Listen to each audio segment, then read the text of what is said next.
If you want to be a great communicator, you should avoid reading directly from notes. If you're presenting an event, sometimes you have no choice but to take a glance at your notes.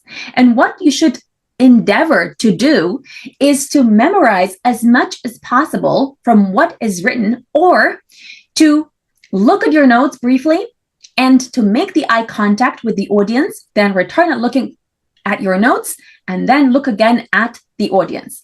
Because every time you look at your notes, you lose the eye contact with the audience and you lose impact. Welcome to Speakers Are Leaders podcast with Harry Sardinas and Lily Patrascu.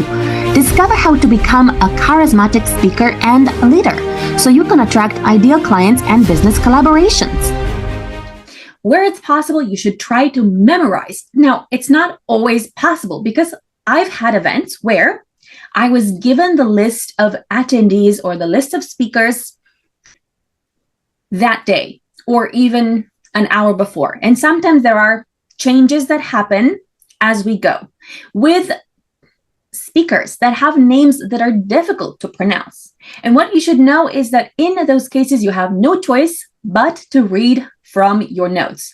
But when you do that, do your best to maintain as much eye contact with the audience as possible so you can be as impactful a speaker and communicator as possible. Yeah, the thing is that the notes only should have a bullet point about what you're talking about. Or, for example, if you're going to introduce Pedro to the stage, the only thing that you need to have is in your notes is introduction and then the full name of Pedro and maybe one line of what he does, right? If he's an entrepreneur, the problem with that we have with notes on the stage is that this is how people do it.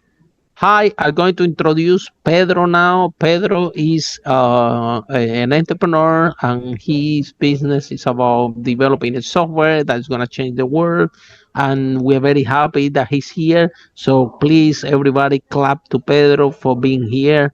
And the whole, the whole speech that you're going to use as an introduction, the people literally they're reading it from A to Z, and we have seen this a lot on the stages worldwide. So, for example, when you have seen the Oscars, right? Of course, they read from the note, but they only read the name of the winner. Yeah, the rest they say, okay, now we're gonna give this award.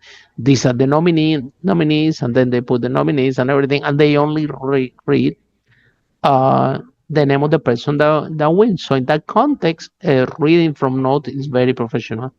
However, 99% of all the events, of all your speech and engagement, you should never, ever, ever read from notes.